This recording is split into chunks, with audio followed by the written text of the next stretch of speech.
चढ़ाओ एक लोटा जल। कभी कभी अगर ऐसा लगे जीवन में कि दुख बहुत ज्यादा आ गया है, बहुत तकलीफ आ गई है, तो लाल चंदन को घिस कर उस लाल चंदन का लेपन भगवान शंकर पर कर कर फिर पानी चढ़ाओ। अगर कोई संकट भारी है और निकट रहा,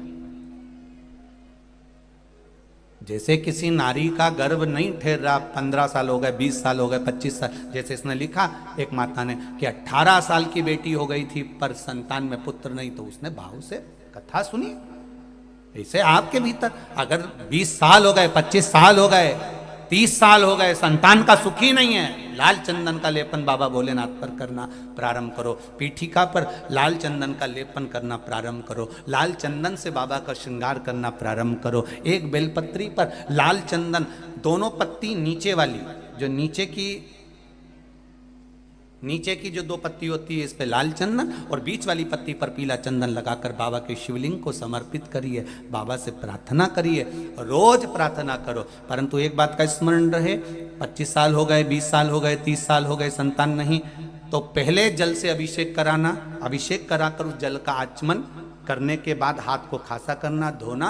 उसके बाद में फिर वापिस बाबा का स्नान कराओ, फिर चंदन का लेपन कराओ, फिर एक लोटा जल चढ़ाकर बाबा का स्नान कराओ। बाबा का बड़ा सुंदर भाव से लाल चंदन से जो अभिषेक करता है, बाबा को लेपन कर कर फिर जल चढ़ समर्पित करता है, निश्चित है उसकी गोदी मेरा देव अधिदेव महादेव जरूर भरता है। ये निश्चितता है। हम तो बेटियों से भी कहते हैं, जिसका विवाह नहीं हो रहा हो, 25 साल, 30 साल, 27 साल, 28 साल, 32 साल, 40 साल हो गए हो, नहीं हो रहा हो बेटा बेटी का विवाह, उसे लाल चंदन का प्रयोग अशोक सुंदरी वाली जगह पर 7 बिंदी लाल चंदन की लगाकर 7 बेलपत्र 7 बिंदी पर रखिए और महाराज अपनी कामना कर कर भगवान से आइए। बाबा देगा, करेगा, 3-4 महीने में विवाह पक्का करेगा। ये लाल चंदन की महत्वता है शिव तत्व।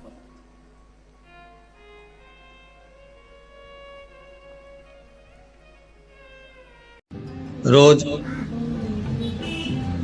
शंकर के मंदिर में प्रतिदिन जाने वाले को और एक और चीज अपने स्मरण में रहे, अगर शिव के मंदिर नहीं जा सकते तो अपने घर में जो शिवलिंग है उस पर जल चढ़ाओ।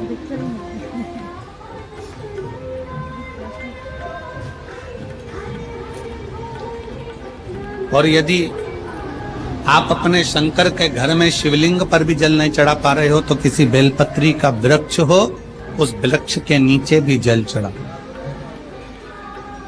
और कभी मौका मिल जाए, कभी भगवान शंकर की बड़ी करुणा हो जाए, भगवान शंकर की बड़ी उदारता हो जाए, भगवान शंकर की बड़ी कृपा हो जाए, बड़ी कृपा हो जाए, भगवान शंकर जिस दिन तुम्हारे ऊपर बड़ी कृपा कर दे, किसी सोमवार को 3 नियम बना लो। जिस दिन मेरा भोले बाबा तुम पर कृपा कर दे, उस दिन सोमवार का एक नियम बना कि महीने का एक सोमवार मुझे ऐसा करना है, 3 नियम धारण करना है महीने के सोमवार को।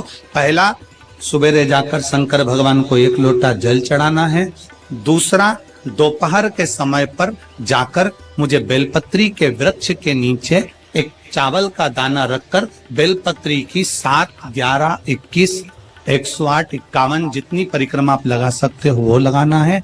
और तीसरा, बेलपत्री के वृक्ष के नीचे और शंकर के मंदिर के दरवाजे पर मुझे एक घी का दीपक लगाना है। बस ये 3 नियम जिसने महीने में एक बार ले लिया, समझ लो उसको पीछे हटने की जरूरत ही नहीं, वो आगे ही बढ़े।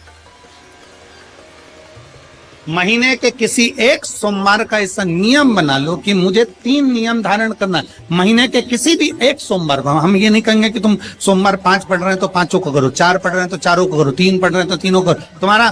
तुम तो महीने का एक सोमवार का नियम बना। और मेरी जीजियों से, मेरी बेटियों से जो विदेश में रह रही हैं, जो कहीं बाहर रह रही हैं, कहीं बड़े शहर में रह रही हैं, जो रोज मंदिर नहीं जा सकते, हर किसी महीने के एक सोमवार को भी ये नियम निर्धारण कर सकते, तो उनसे कहेंगे कि 3 महीने में एक सोमवार का नियम बना लो। 3 महीने में नहीं बना सकते तो 6 महीने में एक सोमवार का नियम बना लो। और 6 महीने में नहीं बना सकते तो 1 साल में एक सोमवार का ऐसा नियम बना लो कि मैं साल का एक सोमवार ऐसा रहूंगी कि सुबह सोमवार के दिन मंदिर में जाकर जल चढ़ाऊंगी, दोपहर में जाकर बाबा को एक अक्षत का दाना रखकर, अक्षत का मतलब है कि बाबा मेरी दिनों दिन उन्नति करना। बेलपत्री के वृक्ष के नीचे जो अक्षत रखा जाता है वो उन्नति के लिए रखा जाता है। शंकर के शिवलिंग पर जो अक्षत रखा जाता है वो रोग मुक्ति के लिए रखा जाता है। अशोक सुंदरी पर जो अक्षत रखा जाता है वो संतान प्राप्ति के लिए रखा जाता है। षडानंद कार्तिकेय की ओर जो अक्षत रखा जाता है वो हमारे बच्चों की सुख समृद्धि के लिए रखा जाता है। विनायक की ओर,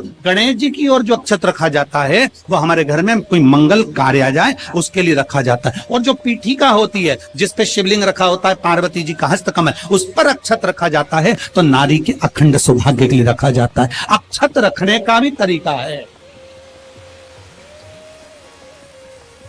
एक चावल का दाना कहाँ रखा जाता है, क्यों रखा जाता है, कैसे रखा। अब कई लोग कहते हैं गुरुजी ये शिव महापुराण में आप ये नियम बताते हो, तरीका बताते हो। हम तो उनसे कहेंगे डॉक्टर के पास जाओगे तो डॉक्टर भी गोली लिखकर ये नहीं कह देगा कि ये सारी गोली एक साथ खा जाओ।